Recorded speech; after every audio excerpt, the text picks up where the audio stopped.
Hello, France is on fire, so no surprise about that. We have gangs of Islamic, Arab, and African youths roaming the streets of various cities of France, setting fire to what they can, beating up policemen, local people, priests, anybody any vulnerable person they can get their hands on. They will attempt to destroy the person, their property, everything they can get their hands on. And you know what the problem is in the Western world is that we are the idiots. We are the morons who let these people in to our country and have allowed them to run rampage around the streets of France and increasingly also in Belgium and Switzerland. Wherever large groups of Muslim youths congregate, there will be violence. We can see the same in Germany and in Sweden over the last number of years. But what does Ireland do? We take in these immigrants. We don't have a clue who they are. We don't know, in many cases, where they're from. We don't know their criminal history. But what do we do? Because we're idiots, or the government who hate our country and our culture and our people.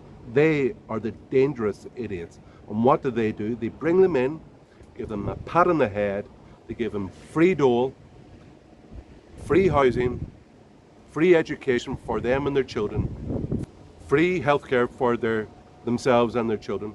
And we allow that they attempt to impose their culture upon us, as we saw in Croke Park at Eid there, I think twice in the last 2 years.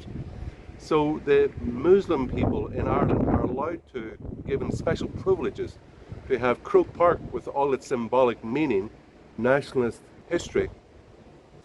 Nature abhors a vacuum. Without a strong culture and set of beliefs underpinning our culture, be it philosophical or religious, that your culture is weak, and when someone comes in with a strong will and conviction and culture, they will dominate. And Islam is based on violence and the threat of violence. Its unique selling point, started by this guy, Muhammad, is that the condoning of violence on non-believers and the perpetuance of its religion by the threat of violence. Islam itself means submission. So it means to dominate physically, militarily, culturally, economically, and for us to submit.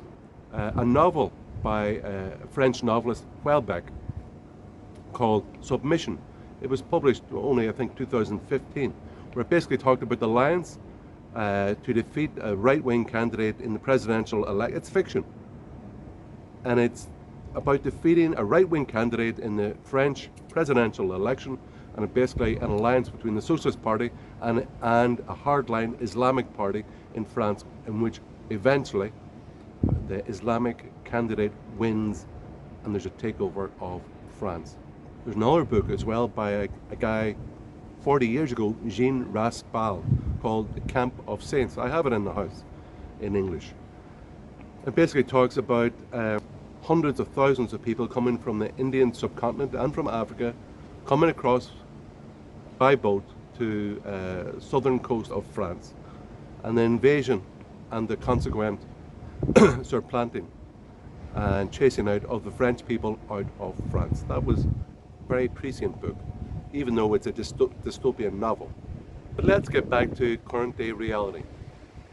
So we see that all these dissolute, rootless, respectless, as I said, Islamic, Arab and African youth in France. There's actually just under 6 million in France, Muslims, and 5 million Muslims in Germany. We can see also there's a large number in Sweden. And what do we see in all these countries where these people congregate? But violence and the attempt to make the national authorities, the police, to submit to the violence and to threats of violence. What can we do about it? Well, we should stop admitting into our country large amounts of people who are culturally incompatible with the idea of Western civilization and Western freedom. We should take in only, if we have to take in anybody, and I believe that our Irish diaspora should have first dibs back into Ireland. But anyway, at the moment, our problem is an uncontrolled number of unvetted people and those who come from incompatible cultures such as Islam, be it whatever race they are. Their race doesn't matter. Their culture is, the carrier of their culture is what is problematic. And we've got to stop taking in people from cultures which is incompatible with our own. Because we can see that a multicultural society is high friction, low trust, and very often violent. Do you notice the huge difference that when that guy in the park three weeks ago in, I believe, Annecy in France, went round with a knife trying to stab young toddlers in prams in a play park? See how little noise there was about that? But one Arab gets killed in France, and there are riots all over France.